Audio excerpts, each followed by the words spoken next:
할렐루야. 오늘도 함께 하신 주님을 찬양합니다. 오늘 같이 나눌 하나님의 말씀 사도행전 17장 1절로 15절까지의 말씀을 통하여 데살로니가와 베레아 선교라는 제목으로 같이 나누기를 원합니다. 자, 앞에서 16장에는요. 사도 바울과 실라가 빌립보 감옥에서의 일들이 펼쳐졌습니다. 그리고 그것을 지나서 이제 오늘은 데살로니가와 베레아 지역에서 선교를 하는데요. 오늘 나오는 이 데살로니가에서 사도 바울은 많은 회신자를 얻었습니다. 그러나 유대인의 폭력을 피해서 결국에는 베레아 지역으로 이동하게 되었는데, 그곳에서 또 다른 사람들이 하나님의 말씀을 간절히 받고 상고하는 이들을 만나게 됩니다. 자, 그 내용 한 절 한 절씩 읽으며 같이 나누기를 원합니다. 먼저 1절로 9절까지의 말씀입니다. 그들이 암비볼리니와 아볼로니아로 다녀가 데살로니가에 이르니 거기 유대인의 회당이 있는지라. 바울이 자기의 관례대로 그들에게로 들어가서 새 안식일에 성경을 가지고 강론하며 뜻을 풀어 그리스도가 해를 받고 죽은 자 가운데서 다시 살아나야 할 것을 증언하고 이르되 내가 너희에게 전하는 이 예수가 곧 그리스도라 하니, 그 중에 어떤 사람 곧 경건한 헬라인의 큰 무리와 적지 않은 귀부인도 권함을 받고 바울과 실라를 따르나, 그러나 유대인들은 시기하여 저자의 어떤 불량한 사람들을 데리고 때를 지어 성을 소동하게 하여 야손의 집에 침입하여 그들을 백성에게 끌어내려고 찾았으나 발견하지 못하매 야손과 몇 형제들을 끌고 읍장들 앞에 가서 소리질러 이르되 천하를 어지럽게 하던 이 사람들이 여기도 이름에 야손이 그들을 맞아들였도다. 이 사람들이 다 가이사의 명을 거역하여 말하되 다른 임금 곧 예수라 하는 이가 있다 하더이다 하니, 무리와 읍장들이 이 말을 듣고 소동하여 야손과 그 나머지 사람들에게 보석금을 받고 놓아 주니라. 아멘. 이야, 대단한 일들이 이제 일어납니다.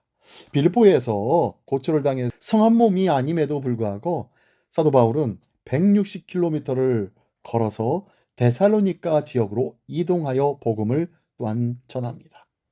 바울이 랍비임을 알아본 회당의 유대인들이 설교를 또한 부탁하자 바울은 이를 유대인 선교의 키로 삼아 예수님의 부활과 그리스도 되심을 선포하기 시작합니다.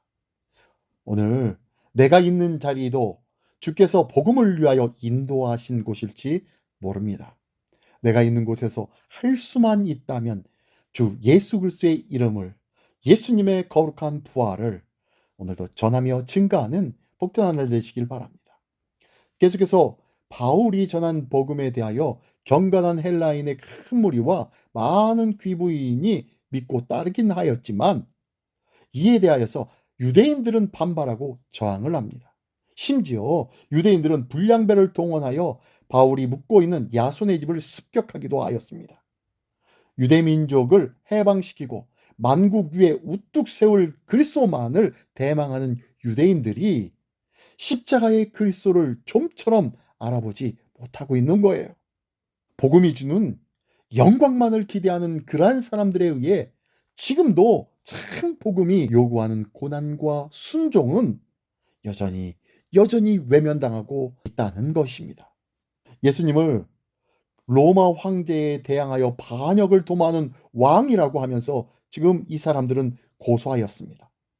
십자가에 못 박았던 그 유대인들, 그들은 이번에도 바울이 가이사의 명을 거역하는 다른 임금을 전한다고 고발하고 있는 것입니다. 이렇게 거짓 선동이지만 모순적이게도 이 안에 진리가 담겨 있습니다. 그리스도인들은 로마 황제의 등극을 선전하는 용어인 복음, 이것을 차용하여서 가이사가 아닌 예수님을 왕으로 모시고 사는 이들이 바로 복음의 사람들이기 때문입니다. 복음이 말하는 하나님의 나라는 사랑과 자기 부인과 은혜의 나라로서 세상의 복합적인 질서를 교란하는 대안적인 세력입니다.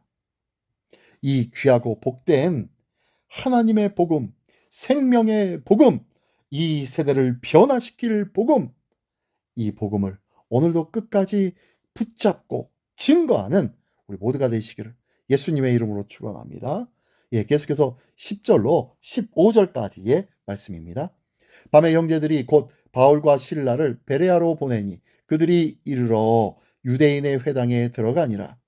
베레아에 있는 사람들은 데살로니가에 있는 사람들보다 더 너그러워서 간절한 마음으로 말씀을 받고 이것이 그러한가 하여 날마다 성경을 상고함으로 그 중에 믿는 사람이 많고 또 헬라의 귀부인과 남자가 적지 아니하나 데살로니가에 있는 유대인들은 바울이 하나님의 말씀을 베레아에서도 전한 줄 알고 거기도 가서 무리를 움직여 소동하게 하거늘 형제들이 곧 바울을 내보내어 바다까지 가게 하되 실라와 디모데는 아직 거기 머물더라. 바울을 인도하는 사람들이 그를 데리고 아덴까지 이르러 그에게서 실라와 디모데를 자기에게로 속히 오게 하라는 명령을 받고 떠나니라. 아멘. 사도 바울은 박해를 피해서 데살로니가에서 이제는 베레아 지역으로 갔고요. 또 이제는 베레아에서 다시 아덴 지역으로 피신하게 되어졌습니다. 고난을 피할 때와 직면할 때를 분별하는 기준은 자신의 안전이 아니라 하나님의 인도하심이었다는 것을 꼭 기억하십시오. 내 생각과 내 판단과 내 의지로 무언가를 결정하고 있었습니까? 그것이 그러한지 아니한지 하나님 앞에 묻고 하나님께서 명하시며 하나님께서 인도하시는 그 은혜의 때를 기다릴 줄 아는 지혜와 믿음이 있기를 예수님의 이름으로 축원합니다.